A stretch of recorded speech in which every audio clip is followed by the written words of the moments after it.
donde tenemos que privilegiar mucho la parte cognoscitiva, la parte dura, la parte disciplinar, el aprendizaje del constructo teórico. ¿Qué quiero decir con esto? De que 25.1 se convierte en un ciclo de mucha exigencia para ustedes y por supuesto para nosotros, porque nosotros tenemos que medir el aprendizaje en función de lo que enseñamos, ¿verdad? Entonces, por las características de distribución de nuestros segmentos del curso, que tiene un componente teórico y un componente de seminarios, que el seminario inicia o da inicio, da la apertura al tema de la semana y se cierra con el componente teórico, es que esta semana se ha llevado un constructo de introducción, ¿verdad? Los docentes les han indicado cómo se va a desarrollar las sesiones de seminario. Frente a esta indicación, entonces, en donde tenemos que privilegiar mucho el componente cognoscitivo, voy a explicarles un poquito de qué se trata o cómo se desarrollan los seminarios. Esta semana hemos tenido una introducción, es una semana 0, de acuerdo al cronograma académico. El día de hoy tenemos nuestra teoría 1 y la próxima semana tenemos ya el inicio del tema 2 con su seminario que correspondería al tema de la semana 2. ¿Me dejo entender? Se trabaja con el tema de la semana 2 y ustedes dirán, ¿y por qué se llama seminario 1? Porque es el primer seminario efectivo que se está desarrollando. La idea, el objetivo general, es que tengamos un aprendizaje significativo. ¿Qué cosa es un aprendizaje significativo? ¿Alguien tiene alguna idea de lo que puede ser? ¿Qué entendemos por aprendizaje significativo? Un aprendizaje que se haga nuestro. No sé si les ha pasado alguna vez que han tenido que estudiar un tema muy complicado, muy difícil, y que quizá la mejor forma de entenderlo es tratándolo de explicar a otra persona. ¿Les ha pasado eso alguna vez? ¿Sí? ¿Han tratado de explicar algún tema y se dieron cuenta de que no era tan difícil como lo pensaban? Y eso es porque cuando nosotros tratamos de explicar un tema, y nos pasa a todos sus profesores seguramente, comenzamos poco a poco y a través del tiempo a hacer nuestro el tema. Y lo vamos adaptando a nuestras experiencias y lo vamos adaptando a nuestros conocimientos anteriores, a nuestras propias vivencias, y todo se hace una dinámica mucho más sencilla y pareciese que todo fuese mucho más simple. Y eso es lo que pasa siempre en el aprendizaje significativo. El conocimiento llega a una red de aprendizaje tan interiorizada en nosotros que ese tema se nos va haciendo cada vez más sencillo, y conversar de un tema que pareciese muy complejo lo podríamos ir haciendo cada vez más sencillo a través de esta dinámica. Y eso es lo que buscamos a través de distintas estrategias. En objetivos específicos es poder definir y contextualizar los síndromes fisiopatológicos más relevantes, identificar factores de riesgo, su impacto, explicar la patogenia, los mecanismos fisiopatológicos subyacentes, la interpretación de casos, analizando a través de un pensamiento crítico, una comunicación científica, exposición y discusión de casos, y poder relacionar la fisiopatología con disciplinas afines. Ustedes llevan fármaco ahorita, ¿verdad? Me imagino que habrán desarrollado el tema de farmacocinética, quizá, farmacodinamia, y aunque esto parezca un poco aislado, ¿no?, porque se hablan en términos generales de los procesos, van a ir engranando con todo lo que en fisiopato vamos aprendiendo.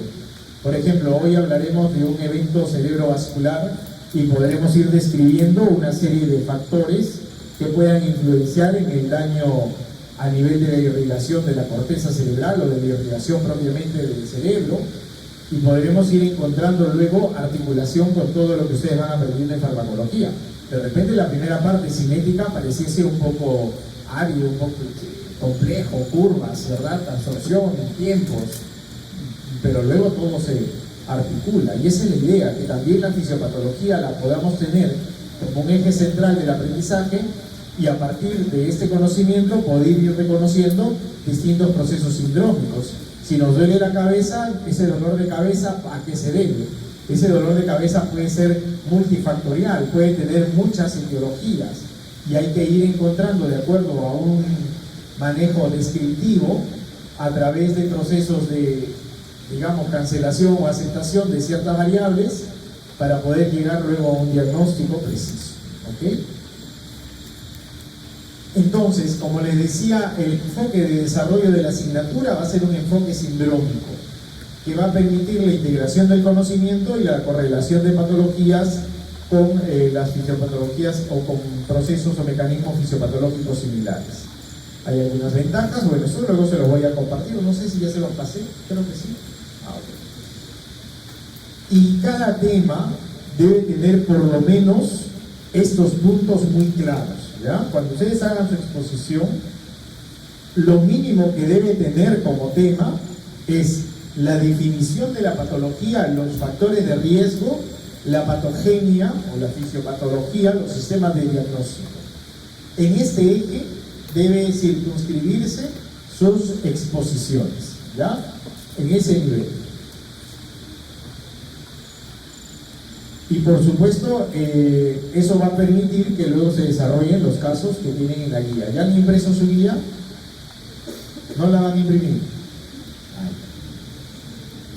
Entonces, el seminario tiene 1h30 en tiempo cronológico, tiene un examen de inicio que no es que dure 20 minutos, por si acaso, porque después van a decirle al doctor, el doctor Volarte nos dijo que duraba 20 minutos y va pasando 10, no. Los 20 minutos se cuenta desde que inicia la hora. ¿A qué hora inicia tu clase de seminario? 4:30, o sea, 4:50 ya acabó el examen. ¿Me dejo entender? En esos 20 minutos se distribuyeron, se sentaron, dejaron sus mochilas, repartieron el examen, aplicaron el examen, devolvieron la prueba. 20 minutos. ¿Estamos? Y ahí ya el doctor decidirá si dura 5 minutos, si dura 10 minutos, si dura 15 minutos. Eso va a ser conversación directa con su profesor de práctica. Luego viene la exposición, que tiene que tener unos 40 minutos como máximo de duración, para que todos en conjunto desarrollen la resolución de casos, 20 minutos. Y una revisión final de guía que durará 10 minutos cuanto mucho. El inicio tiene un examen, como les decía, se aplica a todas las secciones y son 5 preguntas de opción múltiple. Ahora ustedes me dirán, ¿y de dónde leemos? Porque esa era una duda que creo que los perturba. ¿De dónde leen? Hay referencias en el EVA, en el aula virtual, tienen referencias bibliográficas, tienen lecturas, pero lo ideal es que vayan a la fuente original, ¿no? ¿Cuál es la fuente original? Los libros, ¿no? Los libros. ¿Qué libro, profesor? Cualquiera, el que más te guste, lee el que más te guste. Tengan en cuenta que al ser un examen antes de una clase teórica, no va a tener el mismo nivel de un examen parcial. ¿Me dejo entender? Entonces, ¿qué es lo mínimo que debemos venir leyendo de cada tema? ¿Qué es lo mínimo que debemos leer de cada tema? Ya les dije, definición, factores de riesgo, fisiopatología y sistemas de diagnóstico. Sobre estos 4 puntos se centran las 5 preguntas de todos los seminarios. ¿Estamos claros? ¿Sí? Ok. ¿Alguna pregunta hasta aquí? ¿No? ¿Estamos bien? Más o menos, ya. Entonces, luego del examen viene la parte ya del proceso de desarrollo del tema, con la exposición que es grupal y presenta el desarrollo del tema, ¿no? Y el cierre, una revisión de guía, donde participan todos los estudiantes, o se aplica a todos los estudiantes. hemos quedado con los profesores de práctica que les firmen o sellen su guía. ¿Les han dicho eso? Por eso es que la deben traer impresa, porque no les pueden sellar la tablet, ¿no? El iPad, no se lo pueden sellar. Lo deben traer impreso. ¿Eso qué nos exige? Eso tiene doble connotación, ¿ah? No solamente que participen activamente desarrollando preguntas. Profesor, si yo no entendí bien, bueno, pues pídele a tu compañero del costado que te explique y respondan junto a la guía. O sea, eso tampoco es un pecado, ¿no? Pero responde, escribe, algo se te va a quedar. Algo se te va a quedar. Y si no voy ese día, no tienes firma, pues.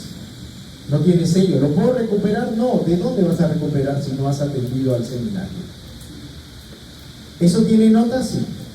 Sí tiene nota. Entonces, al final, esos son puntos adicionales. Ya no hablamos de porcentajes. Yo no he sacado promedio. Cuando yo he venido aquí a la universidad todo el 2024, venía de invitado hacia a temitas, ¿no? Un tema por aquí, un tema por allá, un segmento más allá, y venía. Pero ahora que me encargaron la asignatura, ¿no? Entonces vamos a trabajar de una manera organizada. Si ustedes no van al seminario, si faltan, son puntos que dejan de ganar.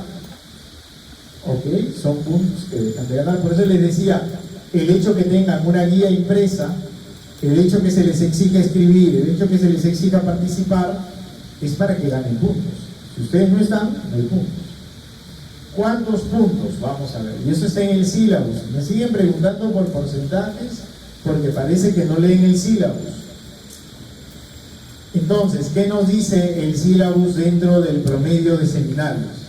Las prácticas académicas será continua. Cada sesión será calificada con una evaluación escrita, cuyo promedio será el 100% de la nota, la nota de la calificación será el 100% de la nota de la sesión.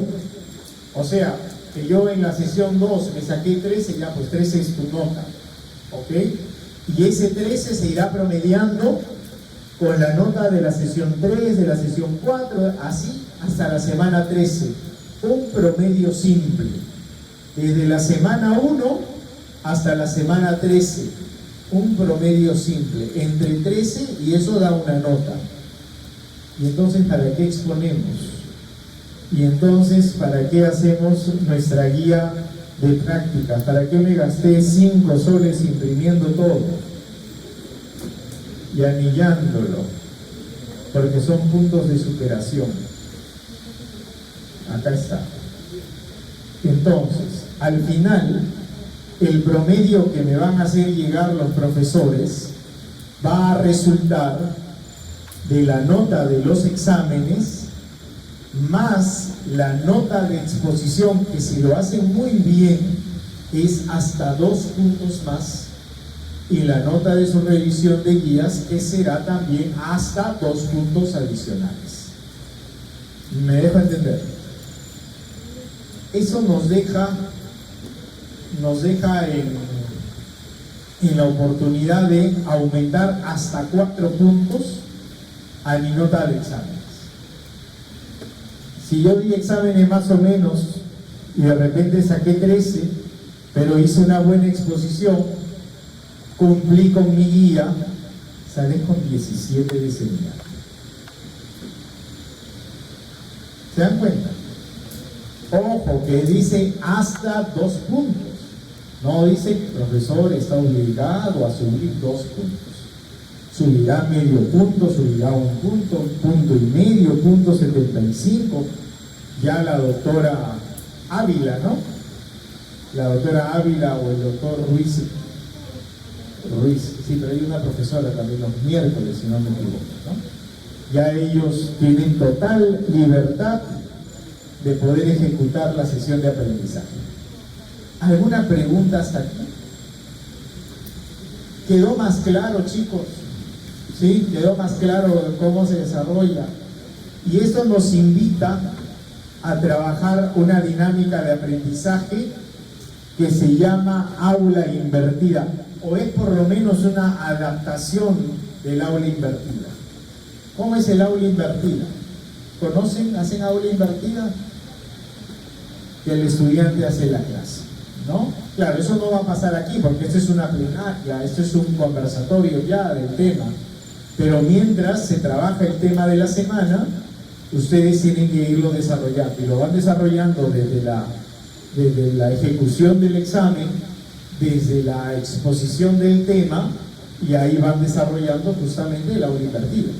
Y ya llegamos aquí solamente a afinar algunos puntos que de repente quedaron un poco no entendibles, no claros, o alguna situación que podamos ir ampliando en el proceso. ¿Qué me querías preguntar, perdón?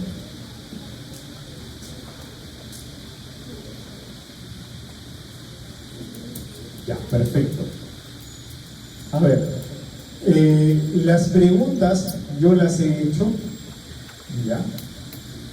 He elaborado por cada tema 30 preguntas, así que a nadie le va a repetir la pregunta, no se preocupe. Y como vienen 5, son 5 por 4, 20, o sea que de ahí todavía sobran 10 preguntas. ¿Quieren ver alguna? Sí, ya el lunes y el miércoles, ¿no? Entonces, ¿qué va a suceder?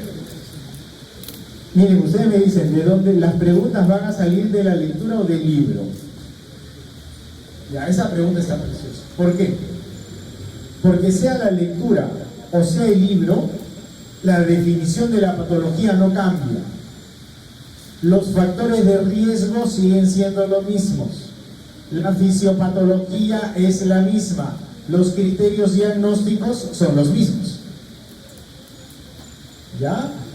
Entonces, ya ustedes deciden, lo ideal, se los digo con sinceridad, para mí es, primero leamos el libro y después nos vamos a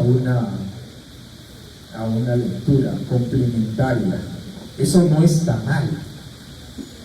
Todo lo que sume al aprendizaje es bienvenido. ¿Ya? ¿Alguna otra pregunta? ¿Queda claro? ¿Sí? Perfecto.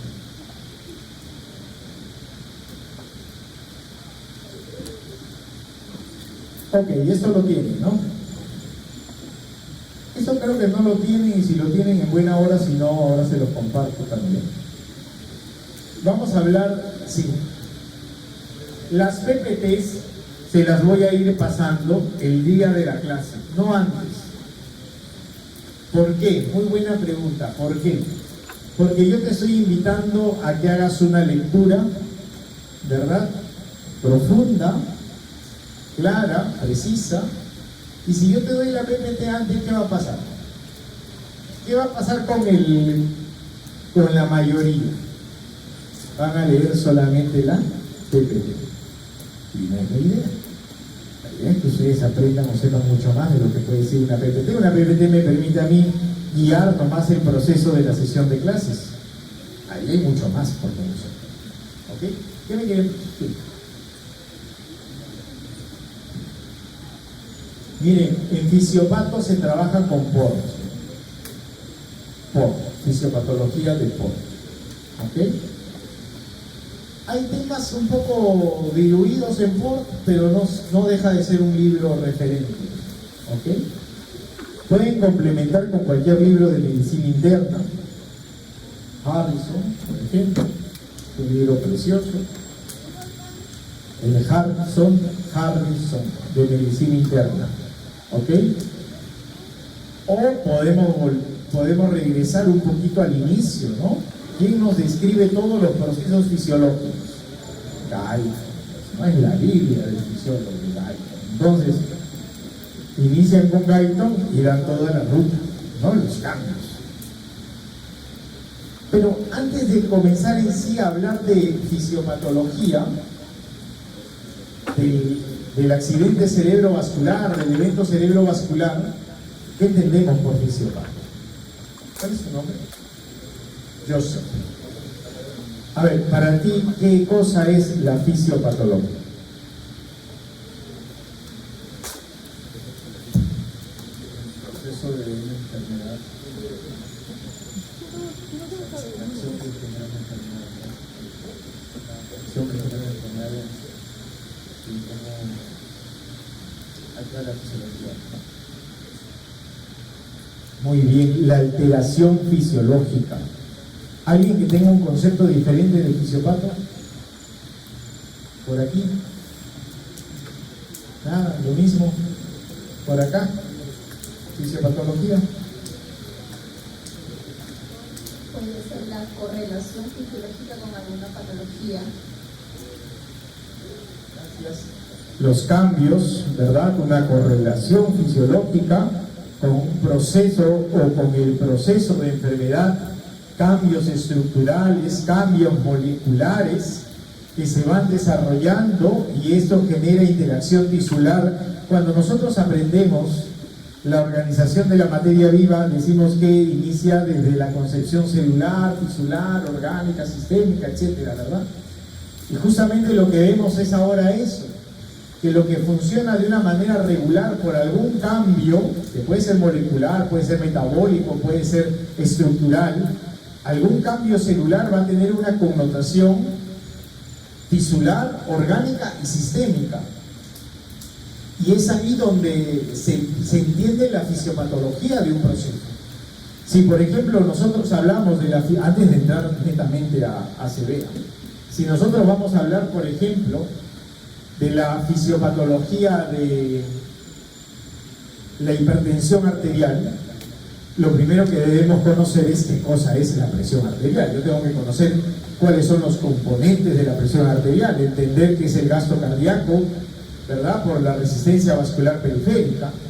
Pero ya si quiero conocer la fisiopatología de la hipertensión, entonces yo tendré que ingresar a hablar de repente de algunos cambios que puedan estar generando, pues, que pueden ser moleculares, pueden ser tisulares, pueden ser orgánicos, algunos cambios que de repente me estén variando la resistencia vascular, que de repente estén generando vasoconstricción o que estén promoviendo de repente un aumento de volemia, una mayor recaptura de sodio y agua, de repente hay un mayor compromiso hormonal que nos está llevando a una mayor retención de líquido y esto nos da un mayor volumen y el mayor volumen mayor gasto y el mayor gasto mayor presión. Y al comprender todo esta condición fisiopatológica nos lleva a poder determinar cuáles son los síndromes que se producen, cuáles son los signos, cuáles son los síntomas de este cuadro, para poder luego hacer un diagnóstico diferencial. Esta persona de repente tiene, por decir, un mareo. ¿Por qué tiene mareo? ¿Qué daño está teniendo? De repente es un daño vestibular, de repente está tomando algún antibiótico aminoglucósido, o de repente tiene un aumento de presión arterial, o de repente tiene un cuadro hipóxico, de repente está hipoglicémico, o quizá está hiperglicémico, de repente tiene una alteración del medio interno a través de las concentraciones de electrolitos. Entonces, todas estas posibilidades, todo este abanico de oportunidades, de posibilidades que se pueden generar frente a un cuadro sindrómico, lo tenemos que explicar desde el componente fisiopatológico. Y eso es lo que vamos a aprender durante este ciclo.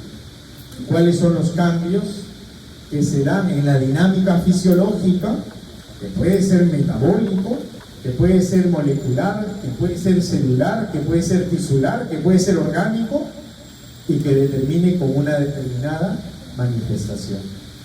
Cuando ustedes lleguen a comprender todos estos procesos, les aseguro que la parte terapéutica decanta por su propio peso, que la farmacología se llega a entender de una forma que pareciera mentira, era de esa manera, ¿no? Cuando vemos un patrón obstructivo, por ejemplo, en un proceso asmático, y hablamos, ¿no?, de todo del broncoespasmo, y luego hablamos del salbutamol o del agonista beta 2 y ingresamos al receptor del músculo isobronquial, y cómo este salbutamol, generando una interacción a nivel de esta célula, a nivel de este tejido, modula la respuesta broncodilatadora. Y eso que de repente esta primera semana no entendieron que era farmacocinética, y reconocer que de la vía inhalatoria va a pasar a la sangre y que va a llegar a los tejidos cardíacos y también puede activar a los mismos receptores beta 2, produce taquicardia. Y que reacción adversa, y que cuando llegue a ese mismo receptor beta 2 en la musculatura esquelética y promocione captura de potasio por cierre de los canales de potasio, se fundamenta la hipercalemia, la arritmia con elevación de segmento cutáneo. Entonces todos estos procesos tienen un componente inicial, un componente fisiopatológico. Hay que entender por qué esa persona llegó a este nivel del patrón obstructivo, porque hay un broncoespasmo de por medio, que agentes químicos o mediadores químicos se han liberado, se han expresado, leucotrienos, prostaglandinas, prostaciclinas, los mastocitos, la degranulación, la histamina, todos estos mecanismos. Por eso hablábamos de los mecanismos subyacentes, ¿no? Todos estos mecanismos fisiológicos que en paralelo se van produciendo, nos terminan dando una respuesta. Y esta respuesta es la que se debe ir comprendiendo desde todo el camino de desarrollo para poder encontrar ahí los targets, ¿okay? Los objetivos, las dianas moleculares, las interacciones. ¿Okay? Perfecto. Habiendo hecho este recorrido rápido, nos vamos por la fisiopatología del accidente cerebrovascular. ¿Y qué vemos ahí? A un paciente de 75 años, bueno, tiene un nombre, Gabriel Pérez, de sexo masculino, con algunos antecedentes, hipertensión controlada con enalapril, 10 miligramos una vez al día, que es poco en realidad, es una dosis baja que la que recibo. Diabetes mellitus tipo 2, controlada con metformina, con 1000 miligramos o 1 gramo 2 veces al día. Una dislipidemia tratada, pobre hombre, tiene todo, ¿no? Una dislipidemia tratada con atorvastatina, 20 miligramos una vez al día, no es fumador y no tiene antecedentes de consumo de alcohol como varios que estoy viendo en esta sala, ¿no? ¿Cierto? Van a llegar así a sus 75 años sin consumo de alcohol, ¿no? Motivo de consulta: el paciente fue llevado a la sala de emergencia por la familia debido a la súbita pérdida de la fuerza del lado izquierdo del cuerpo y dificultad para hablar. Historia presente: Gabriel Pérez estaba en casa cuando repentinamente notó una debilidad en su brazo izquierdo y dificultad para hablar. Su familia notó que su rostro era asimétrico y tenía problemas para articular palabras. Llamaron a una ambulancia de inmediato. Al examen físico, mantiene un estado de alerta, pero con dificultad para expresarse verbalmente, signos vitales como una presión arterial elevada, una frecuencia cardíaca normal, una temperatura normal y una saturación de oxígeno del 98% en aire ambiente. Al examen neurológico tiene debilidad de la extremidad izquierda en grado 3-5 en fuerza muscular, reflejos disminuidos al lado izquierdo, sensibilidad disminuida en el lado izquierdo y dificultad para hablar, que refiere a una afasia motora. No hay signos de traumatismo cráneoencefálico.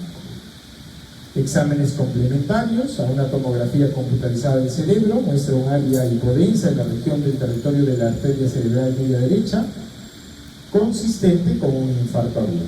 Al electrocardiograma sin evidencias de arritmias agudas, y en el análisis de laboratorio todo se encuentra dentro de límites normales. Entonces, ya por aquí vamos observando, ¿no?, que existe una variación estructural. Hay un daño estructural, hay un área de penumbra, un área con sombra. ¿Lo vemos todos en la tomografía? ¿Y eso a qué se debe? ¿A qué se puede deber? ¿Ah? ¿Podrían ser líquidos? Sí, podrían ser líquidos, claro. ¿Qué más? ¿Cómo? Una necrosis, perfecto. ¿Qué más? ¿Podría ser sangre? Sí, pero la sangre, ¿ustedes creen que la tomografía tenga ese reflejo? No. Ahora lo vamos a ver, muy bien. ¿Ah? ¿Qué opinan por acá? Lesión celular, lesión celular, lesión celular. Hay lesiones celulares, claro, hay un daño tisular ahí de por medio, hay una zona de penumbra, un área opalescente, ¿verdad? Muerte de tejido, sí, claro, perfecto, muy bien. Y todo esto se debe ¿Por qué? Entonces, el accidente cerebrovascular, también conocido como ictus, es una condición médica que afecta al cerebro. Ocurre cuando el flujo sanguíneo hacia una parte del cerebro se interrumpe o se reduce significativamente, lo que resulta en la privación de oxígeno y de nutrientes para las células cerebrales. ¿De qué se alimentan las células cerebrales? No se preocupen, yo les paso estas PPTs ahora mismo. Es más, ahorita se las paso para que de repente quieren anotar encima, no sé.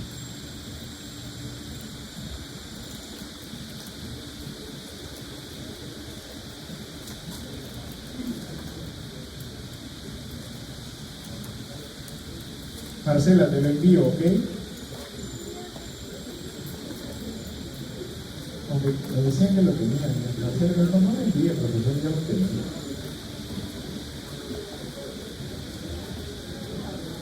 Ya. Entonces, estamos viendo la obstrucción de un vaso sanguíneo. ¿Cómo es la irrigación cerebral? A ver, ¿quién me puede hablar de fisiopato? Hablamos de todo un poco, ¿ah? A ver, ¿cómo es la irrigación cerebral? Con respecto a la irrigación arterial, es irrigada por las carótidas externas y el tronco basilar que forman el polígono de Willis, y esta a su vez son las cerebrales anteriores, medias y posteriores.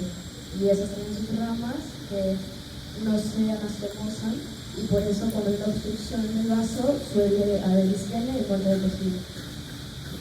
Perfecto, pero no hay una muerte completa, o sea, bueno, nadie muere a pedazos, ¿no? Pero me refiero a de que no es una muerte total, porque justamente hay ramas que pueden ir siguiendo comunicando el proceso.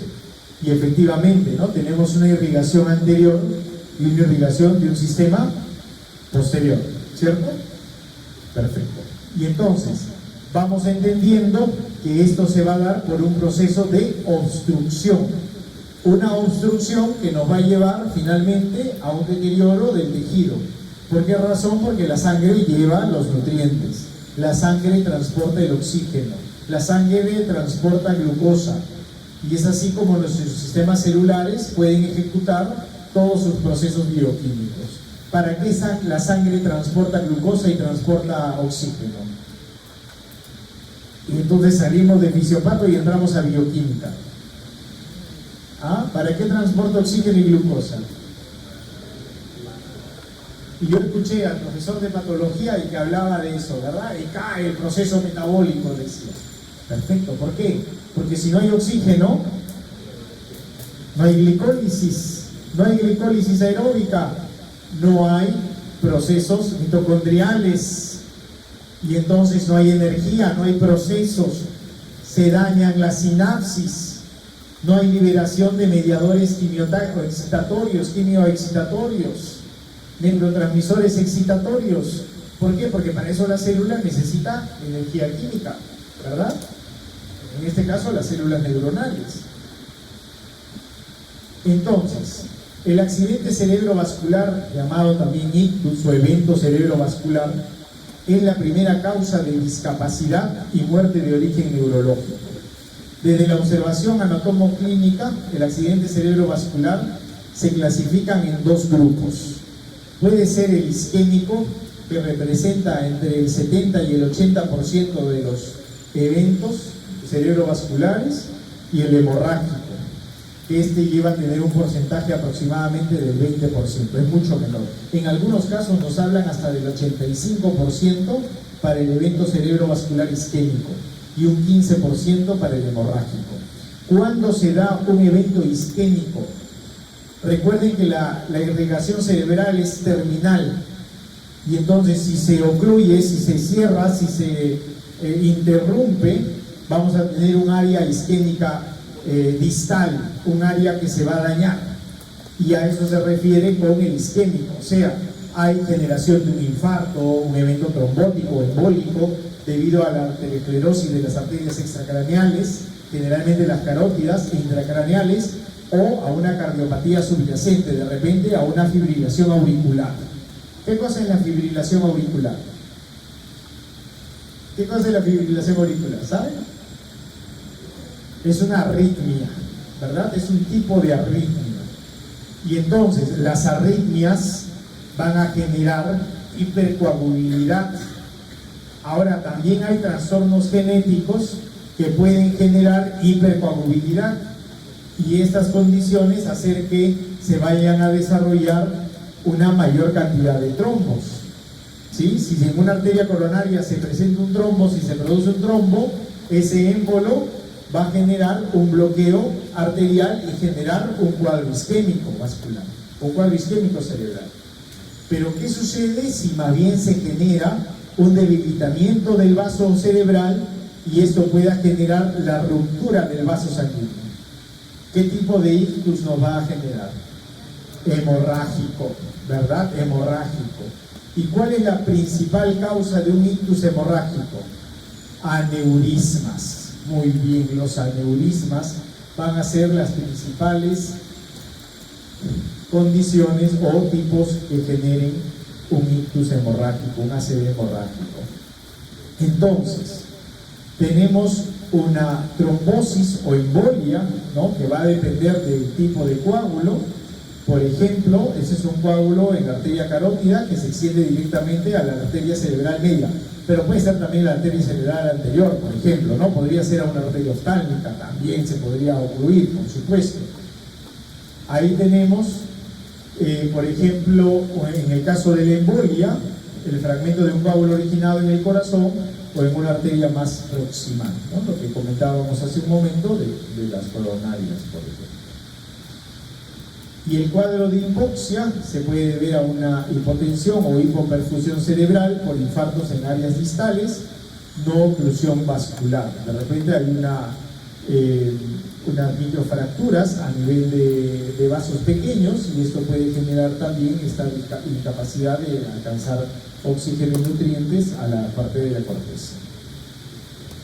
En cuanto a la hemorragia, puede ser una hemorragia subaracnoidea con ruptura de aneurismas. Aquí podemos ver claramente la sangre, ¿no?, que se ha liberado, que se ha diseminado, o tener una hemorragia intracerebral, y esto principalmente se da por una condición hipertensiva. ¿Por qué creen ustedes que la hipertensión entonces pueda ser o significar uno de los principales factores de riesgo para que se den estos accidentes cerebrovasculares? Hacia los dos cuadros, ¿ah? No solamente al cuadro isquémico, sino también al hemorrágico. Si lo quisiéramos entender desde el proceso hemorrágico, ¿por qué la hipertensión sería un factor de riesgo para esas condiciones? ¿Qué cosa es la hipertensión? ¿Qué cosa es presión? Fuerza. Perfecto, empezamos bien. Fuerza que ejerce la sangre sobre la pared arterial. Y si esta fuerza vence a la resistencia, se rompe, ¿verdad? Se rompe. Y si se rompe, estamos con un ACV hemorrágico. ¿Estamos bien? ¿Qué porcentaje? 15% en promedio, ¿ya? En promedio. Puede ser hasta 20%, de acuerdo a las respuestas epidemiológicas, ¿no? ¿Y por qué la hipertensión podría desencadenar o ser factor de riesgo para un ictus isquémico? ¿Por qué razón? Porque la hipertensión también podría generar no solamente un ictus hemorrágico. Estamos diciendo que por una gran presión se puede romper el vaso sanguíneo y entonces estamos con el ictus hemorrágico.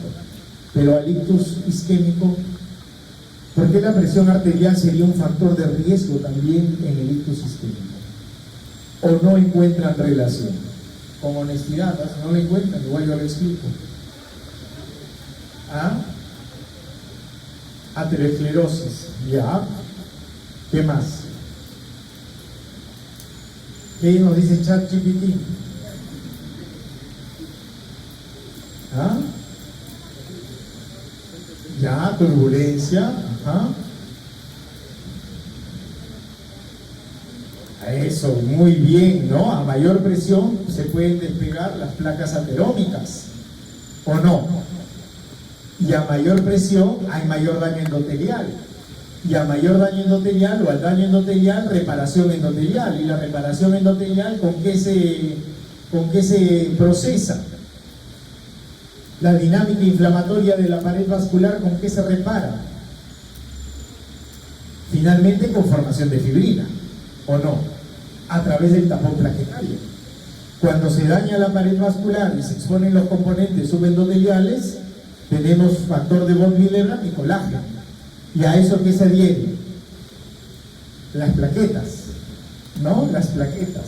Y cuando se unen las plaquetas, formamos tapón plaquetario y luego viene la vía común con la formación de fibrina y genera el trombo. Y cuando se repara la pared vascular, ese trombo se dispara. Y si no se disuelve, pues se ocluye un vaso sanguíneo de repente que sea de calibre disminuido. ¿Me están entendiendo? Entonces, vamos reconociendo a la hipertensión arterial como una de las condiciones más significativas dentro de los factores de riesgo que existen en el caso de este virus, ¿no? Y si observamos estas tomografías, ahí podemos ver la clara diferencia entre el ictus isquémico y el ictus hemorrágico. ¿Cuál es la diferencia? Blanco, muy bien, ¿para quién? Para el hemorrágico hay un área hipodensa. ¿Y ese es de quién? ¿Quién tiene área hipodensa? La sangre, pues. La sangre se observa en la tomografía de un color blanco, no va a salir rojo, ¿no? Y entonces esto nos describe presencia de sangre, mientras que esa área de penumbra, esta zona opalescente, nos describe necrosis. ¿Estamos claros? Entonces, para el diagnóstico, ¿qué se está utilizando? Una tomografía. ¿Vamos? Una tomografía. Y va a ser la tomografía la que nos va a describir a través de la observación de este sistema cómo es que se va generando, si estamos viendo un área opalescente, un área donde no se observan las circunvoluciones que se han perdido justamente por pérdida tisular. Se está perdiendo tejidos, se están muriendo células. Y si observamos un área hipocrómica, hipodensa, eso nos describe que hay un componente hemorrágico. ¿Okay? Entonces tenemos un ictus isquémico y un ictus hemorrágico. Dentro de los factores de riesgo para este ictus tenemos dos tipos. Tenemos los no modificables, como la edad, nadie puede disminuir la edad, por más que quiera, ¿no? Y el sexo, principalmente masculino. ¿Ok? Principalmente masculino. Y los modificables, bueno, eso va a depender un poco, ¿no? Porque nadie puede decir, yo soy hipertenso y dejo de serlo mañana. Bueno, eso es modificable siempre y cuando cumpla con su tratamiento. Muy bien, siempre y cuando cumpla con su tratamiento. Entonces, dentro de los factores de riesgo modificables tenemos hipertensión arterial, diabetes mellitus tipo 2, dislipidemias, tabaquismo, hipercoagulopatías y cardiopatías, como por ejemplo, hablábamos de arritmias como la fibrilación auricular, valvulopatías y endocarditis. ¿Por qué? Porque todos son protrombóticos. ¿Ok? Si hay daño valvular, es protrombótico. Si hay arritmias, es protrombótico. Si hablamos de endocarditis, es protrombótico. ¿Estamos claros? La diabetes. ¿De qué manera la diabetes? Y una de las principales respuestas a la hiperglicemia es justamente el daño a nivel de micro y macrovasculaturas. Pero ¿de qué manera la glucosa puede generar un daño a nivel arterial?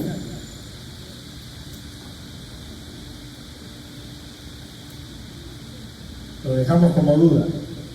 ¿Ah? Lo dejamos como duda. Cuando hablemos de fisiopatología de la diabetes o del trastorno metabólico, ahí vamos a reconocer qué cosa está pasando con la hiperglicemia que va a producir un daño vascular. Y es justamente a raíz de este daño vascular que produce la hiperglicemia que se dan todas las respuestas asociadas a la diabetes. Las nefropatías, las cardiopatías, las neuropatías, las retinopatías. ¿Me dejo entender? ¿Sí? Perfecto. Ahora, si son curiosos, busquen información. Entonces, el ACV isquémico, ¿hasta qué hora es la clase? 7:30. 7:40. Estamos bien. Entonces, el ACV isquémico es un tipo de accidente cerebrovascular que ocurre cuando el suministro de sangre a una parte del cerebro se ve interrumpido debido a la obstrucción de un vaso sanguíneo. Esta obstrucción puede ser causada por un coágulo de sangre, un trombo, que se forma en una arteria cerebral o por un émbolo que viaja desde una parte del cuerpo y bloquea a una arteria cerebral más pequeña. Eso está sencillo, ¿verdad? Aquí vemos en la imagen un coágulo, está bloqueando, por ejemplo, a nivel de la bifurcación de la carótida, estamos bloqueando y entonces no hay un riego sanguíneo, no hay un flujo sanguíneo correcto, ¿verdad? Los síntomas de un ACV isquémico pueden variar, pero es crucial reconocerlos rápidamente para un tratamiento efectivo. Algunos de los síntomas comunes incluyen debilidad o parálisis repentina de un lado del cuerpo, por lo general contralateral. Si el daño se da al hemisferio derecho, la observación sintomática se da al lado izquierdo, ¿no? Y si el daño es a nivel del lado izquierdo, la manifestación sintomática es al lado derecho, contralateral. Puede haber afasia, dificultad para hablar o comprender el lenguaje. Vamos viendo entonces algunos casos como lo teníamos en el cuadro clínico inicial, ¿verdad? El de apertura. Amaunosis fugaz. ¿Han escuchado ese término?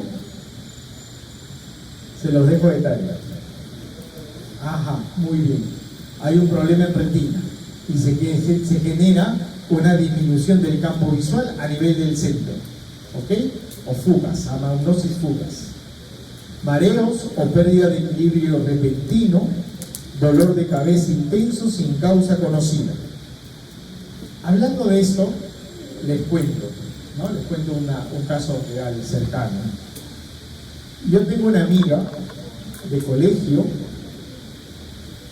que era hija única y creció con los papás, ¿no? Papás mayores, octogenarios los dos, el papá diabético, la mamá con varios problemas, varias comorbilidades, y como era hija, la última de las hijas, y se quedó con los papás, y bueno, decisiones personales, no tuvo pareja, no se casó, o no se ha casado todavía, y el papá murió de pronto, al parecer un infarto, en septiembre del año pasado murió.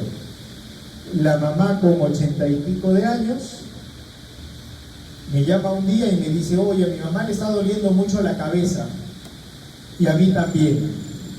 Bueno, le dije, acá hay dos cosas diferentes. Tu mamá te lleva 40 años y tu dolor de cabeza se puede deber a una causa y de tu mamá por otra, porque las dos tomaban la misma medicina entonces, ¿no?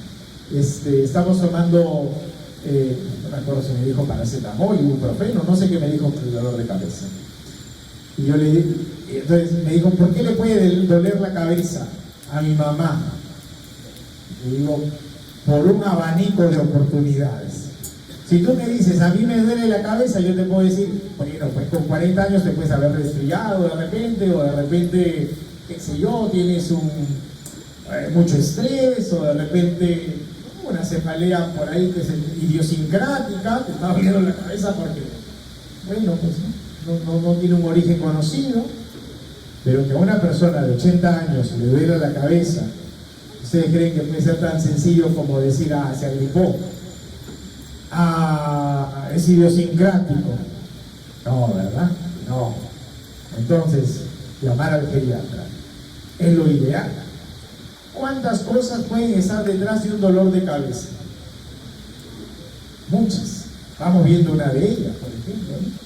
Un dolor de cabeza intenso sin causa conocida. Un ACV isquémico, por ejemplo, ¿no? Entonces, una hipertensión, pero ya sabemos que la hipertensión, ¿en qué puede desembocar? En un ACV isquémico. Una hiperglicemia, ¿y la hiperglicemia en qué puede desembocar? En un ACV isquémico. ¿Me están entendiendo? Entonces, eso se llama diagnóstico diferencial. ¿no? Vamos a ir interpretando cuáles son los cuadros sindrómicos para ir tachando las distintas oportunidades y generar un diagnóstico específico. A esta persona le duele la cabeza, por lo tanto, por tal situación, ¿no? Bueno.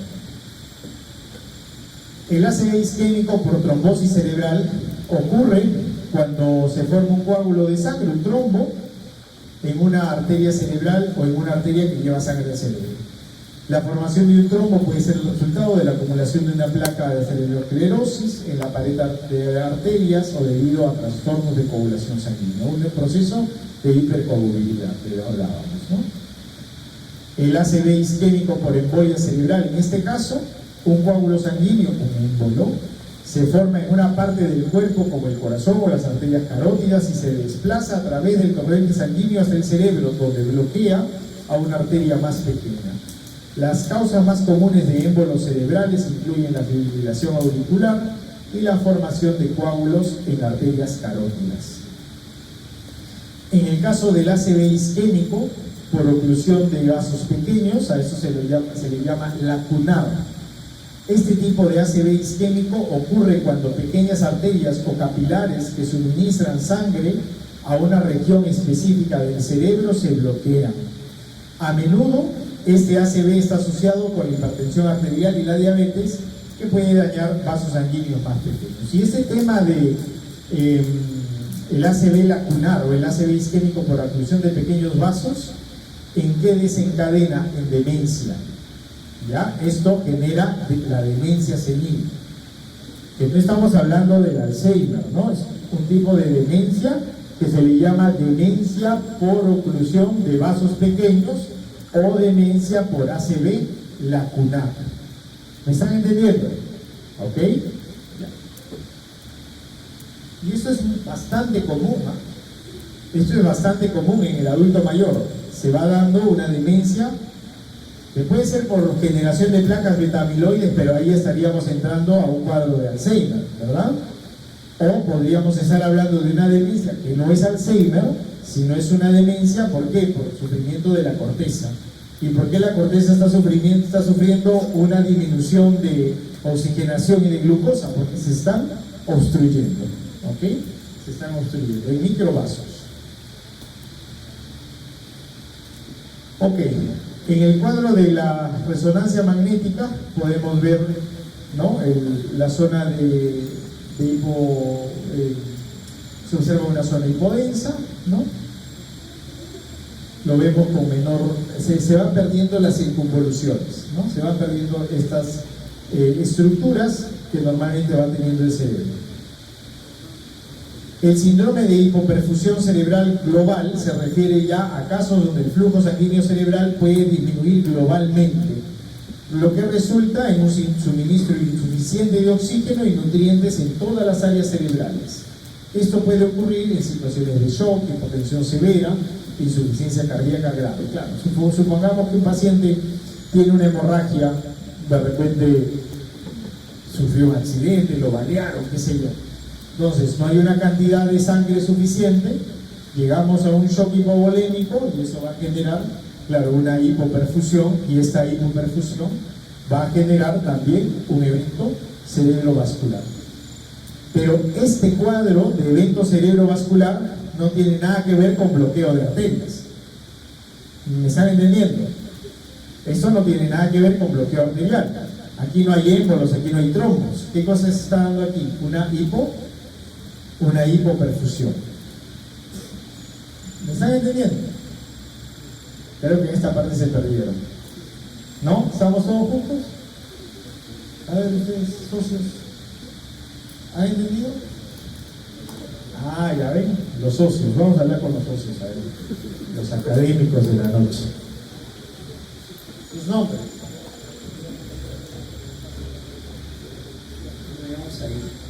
Ahí, tú. Ya. ¿Qué no han entendido?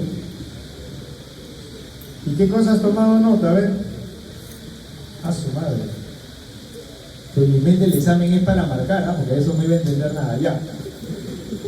A ver, hemos estado explicando que el ACV isquémico se produce por obstrucción de un vaso sanguíneo que evita o se interrumpe el flujo sanguíneo cerebral. Por lo tanto, el cerebro no recibe ni oxígeno ni nutrientes. Punto. Pero en este caso, estamos hablando de un síndrome de hipoperfusión cerebral global, ya que el otro es focal, ¿verdad? Era en un segmento. Es en un segmento. El isquémico es en un segmento, no es todo el cerebro, no es que sufre todo el cerebro. En este caso, estamos hablando de un daño global. ¿Y eso es por qué? Porque de repente sufrió una hemorragia por X factores, a la hemorragia una hipoperfusión, a la hipovolemia, shock hipovolémico, no llega a la sangre y hay muerte cerebral. Pero no hubo oclusión, ¿me entienden? No hubo un ateroma, no hubo un trombo, estuvo bloqueando el vaso sanguíneo. El ataque isquémico transitorio es un déficit neurológico súbito por isquemia cerebral sin evidencia de daño en los estudios de imagen con una resolución antes de las 24 horas. ¿Ok? Esto se debe dar antes de 24 horas. Claro que nadie se queda esperando 24 horas, ¿no? Si no se resuelve antes de una hora, el paciente se interna. ¿Ok? Queda internado. Si la resolución es menos de una hora, bueno, fue un ataque isquémico transitorio. Eso es importante que lo sepan porque normalmente vienen en los exámenes, ¿ya? No lo tomo yo, pero lo he visto en algunos exámenes del ENAM, por ejemplo, que indiquen cuál es el tiempo que va a medir si el accidente cerebrovascular es transitorio. Y ponen menos de 24 horas hasta una hora. ¿Cuál será? Menos de 24 horas. Ahí tienen que resolverse. Eso es lo teórico, eso es lo que dicen las guías clínicas. Pero ¿qué es lo que indica la parte hospitalaria? Que si no se resuelve en una hora, el paciente tiene que entrar en observación. Mucho más si tiene estos factores de riesgo de recurrencia. Por ejemplo, la edad, más de 60 años, una presión arterial elevada, signos clínicos, debilidad unilateral, alteraciones del habla, facial, qué sé yo, ¿no? Y si tiene una duración de más de 60 minutos o tiene diabetes, listo, se hospitaliza, ¿ok? Se hospitalizan a todos aquellos con una puntuación mayor a 4 puntos. Luego tenemos el ACV hemorrágico. ¿Cuándo habíamos dicho que era ACV hemorrágico? A la ruptura de un vaso sanguíneo, ¿verdad? Y entonces acá podemos ver la tomografía sin contraste, ojo con eso también, tomografía computarizada debe ser sin contraste. ¿Quién va a hacer el contraste? ¿Quién se va a comportar como contraste en la tomografía computarizada si queremos ver que es un accidente cerebrovascular hemorrágico? La sangre, pues, ¿no? La sangre se va a comportar como el contraste. Y acá lo vemos, ¿verdad? ¿Lo ven? ¿Sí? Ya estamos. Entonces, de acuerdo a los tipos de hemorragia, podemos tener hemorragias intracerebrales, hemorragias subaracnoideas, por ejemplo, hemorragias intracraneales que pueden ser lobulares, principalmente por malformaciones arteriovenosas, profundas por hipertensión arterial y o posteriores que son por enfermedades raras. Y esto está súper bonito para poder encontrar un poco el manejo sindrómico. Tengamos en cuenta que la arteria cerebral anterior, si se ocluye, si se daña, va a generar principalmente afectaciones a nivel facial, ¿ok? A nivel facial y de la mano también, ¿ok? Hasta el brazo, miembro superior, ¿ok?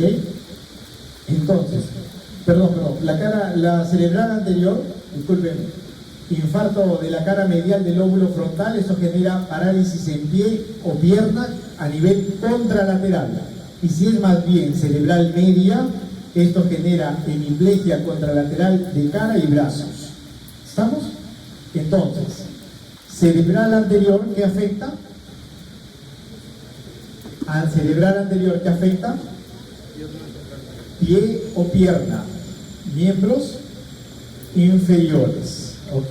Miembros inferiores. Y siempre son contralaterales, ¿ok? Por eso que genera alteración de la marcha, por ejemplo, ¿no? Hay alteración de la marcha, paresia de brazo contralateral, pérdida sensitiva. La alteración puede ser motora o puede ser sensitiva, ¿ok? Pérdida sensitiva contralateral sobre los dedos de los pies, las piernas, problemas para tomar. También pueden haber algunas respuestas prefrontales, toma de decisiones, realizar actos voluntariamente, falta de espontaneidad, distracción fácil, pensamiento lento, afasia, que depende del hemisferio portado, ¿no? Pueden haber algunas respuestas a nivel de esfínteres, incontinencia urinaria, por ejemplo. Si el daño es a nivel de la arteria cerebral media, hemiplegia contralateral de cara y brazos, alteración sensitiva contralateral, afasia, hemianopsia homónima, alteración de la conciencia, incapacidad para mover el ojo hacia el lado paralizado, negación de lado, a eso se le llama negligencia, ¿ok? Hay negación de lado, extremidad paralizado o hemiatensión. No es que no deje de ver. Por ejemplo, se le pone un papel a la persona y se le dice dibuje todo el papel y te dibuja solamente en el lado contralateral que no está dañado. ¿Me entienden? O sea, hay una negación de un espacio. No es que haya perdido funcionalmente la respuesta, o sea, no es que no deje de mover los brazos, pero hay una negación en la respuesta del espacio que se le está dañando, ¿no? De un nivel contralateral. Pueden haber daños en cerebral posterior, a nivel del lóbulo occipital, a nivel del tálamo también, afectación del pedúnculo cerebral, a nivel basilar y vertebral, ¿no? Hemianopsia homónima y otros defectos visuales, daltonismo, pérdida de la visión central, pérdida de todas las movilidades sensitivas, dolor espontáneo, temblor, parálisis del nervio oculomotor con hemiplegia contralateral, diplopía, distaxia, vértigo, disfagia, etc. Y yo quiero que vean este video. Oye, el video ya no existe, qué pena. Bueno, lo voy a buscar, se lo voy a reenviar, debe haber cambiado el enlace. Pero es un video súper bonito de una conductora que está comenzando a presentar las noticias y de pronto comienza a perder, ¿no?, la capacidad de emitir un lenguaje coordinado, ¿no? Comienza a tener una hemiparesia facial y de pronto pierde ya el esfínteres, se ve muy, muy claro todo el proceso, ¿no? Y ahí les comparto el enlace. Ok, y dentro del cuadro de tratamiento, ¿preguntas? Sí. ¿A ti sí te funciona el enlace? Es otro link. Y ahí lo vemos, antes de irnos. Bueno, y en cuanto al tratamiento,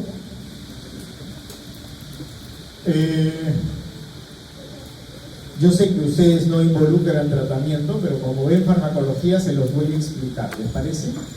Yo no voy a preguntar nada de tratamiento, pero voy a tratar de, al final de la sesión, de la parte teórica, explicarles un poco la respuesta farmacológica. ¿Dónde se sube el ecran acá? ¿Quién sabe subir el ecran? 2 puntos más en el final.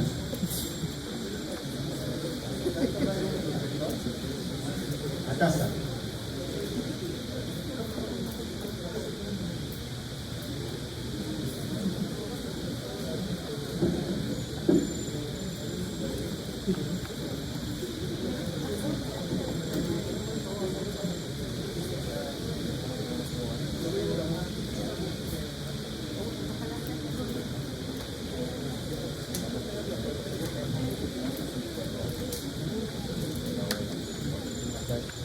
Puede decir que era porque esto es algo extra. Ah, vale, pauta sobre fármacos. ¿Cómo se les resultan sus clases de física? ¿Recuerdas que es un Ok, Está programa por si acaso. bravo, no hay tizas. Puede salir llamando. ¿Alguien tiene tizas de casualidad? Por 3 puntos en el final. Nadie. Se la pierden, ¿ah? Se la pierden. ¿Tú tienes tiza? Ah, bueno. Bueno, conversemos un poco. En cuanto al tratamiento, que entendamos que no entra dentro de la parte del examen, ¿no? De esta parte final del curso.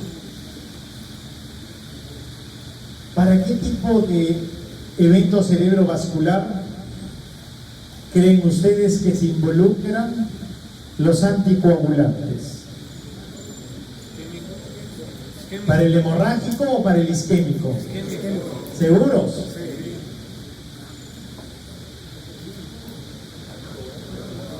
Hemos visto que hay dos tipos de ACV, isquémico y hemorrágico. ¿En qué tipo de ACV, como profilaxis, como prevención de ACV, se utilizarán anticoagulantes? En el isquémico, pues.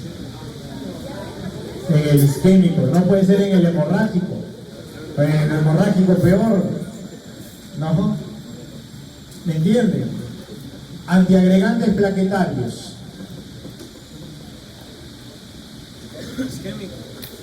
¿Isquémico o hemorrágico? Antiagregantes plaquetarios. Para que no funcionen las plaquetas. Marcela, ¿isquémico o hemorrágico? ¿Ah? Sí, isquémico, muy bien, ajá. Isquémico, ¿por qué no en el hemorrágico? Porque tiene que generar coagulación, pues si hay una pérdida de sangre, yo tengo que generar coágulo. ¿Me entienden? Perfecto. ¿Ok? Entonces tengo que generar promoción más bien plaquetaria. ¿Cuál es el principal antiagregante plaquetario? ¿Conocen alguno? Hay dos importantes. ¿Ya? En realidad, dentro de la dinámica de antiagregación plaquetaria hay 5 grupos. La próxima traemos tizas, ¿les parece? Y les explico toditito en la pizarra.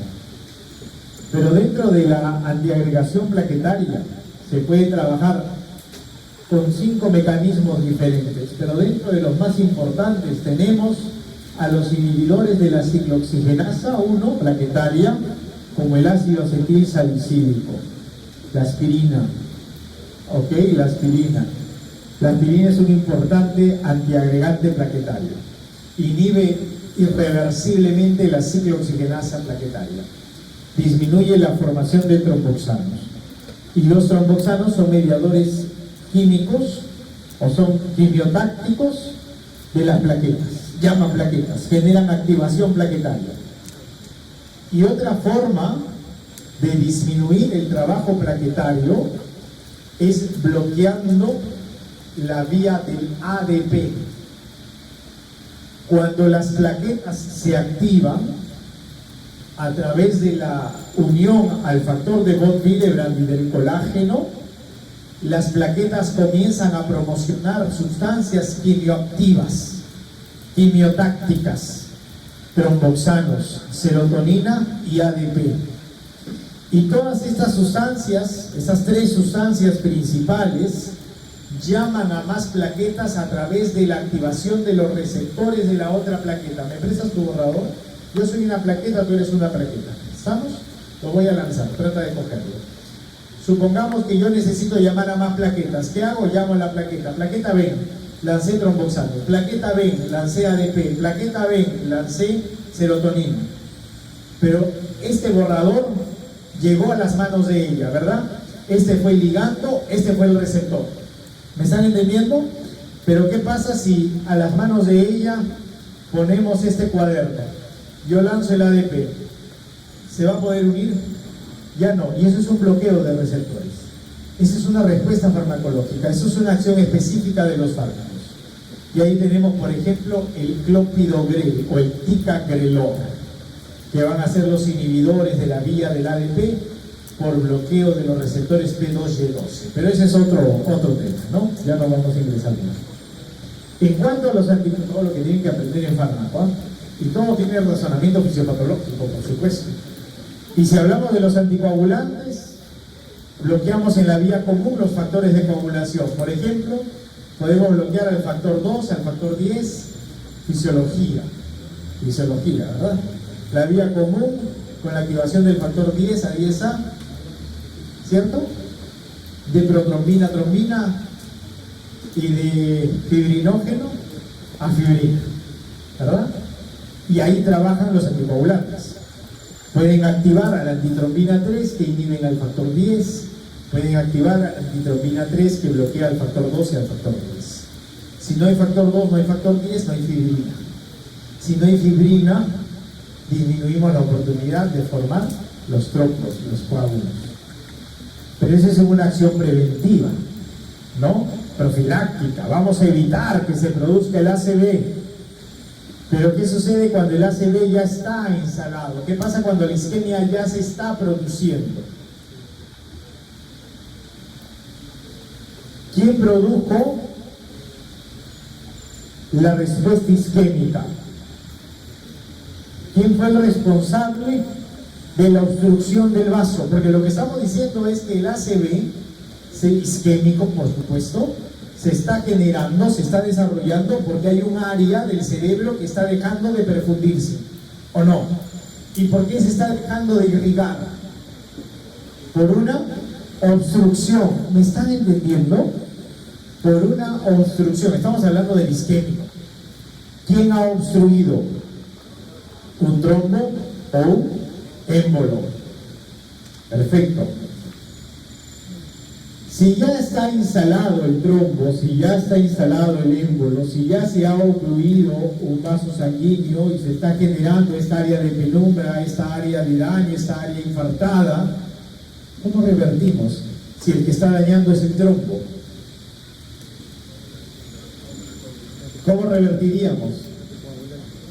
¿Qué le hacemos al trombo? Lo jalamos con una gallita. ¿Qué le hacemos al trombo? Trombólisis. Trombólisis, lo rompemos, lo diluimos. ¿Me están entendiendo? Trombólisis. ¿Cómo se tromboliza?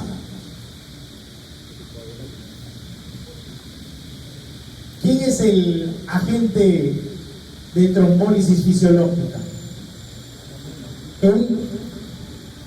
Por favor, responda. Oigan, ¿no llevo fisiología? A ver, mi ex delegada.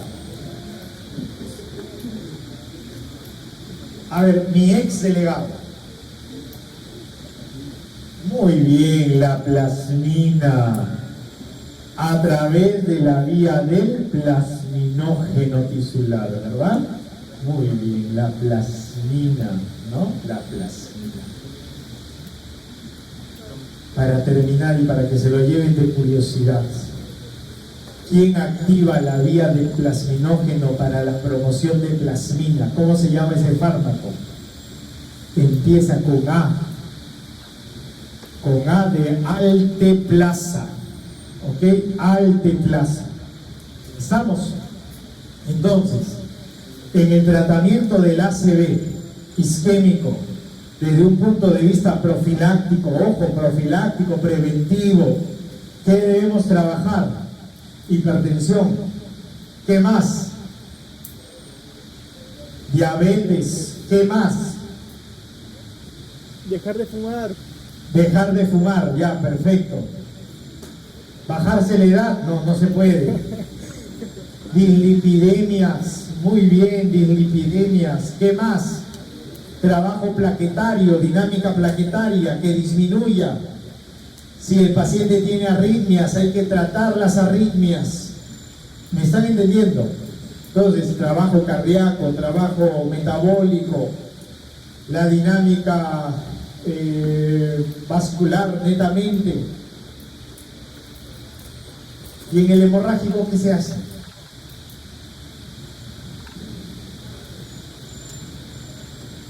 En el hemorrágico, en realidad no se hace nada, ¿no? Claro. Va a ser quirúrgico si hay demasiadas cantidades de sangre, ¿no? Si la hemorragia es muy grande, si hay, se ha formado un coágulo, ahí hay que retirarlo quirúrgicamente. Pero si no, se debe reabsorber solito y revierte, con observación, claro, ¿no? Con observación. Cuidado, estos pacientes no trabajen con antiagregantes plaquetarios ni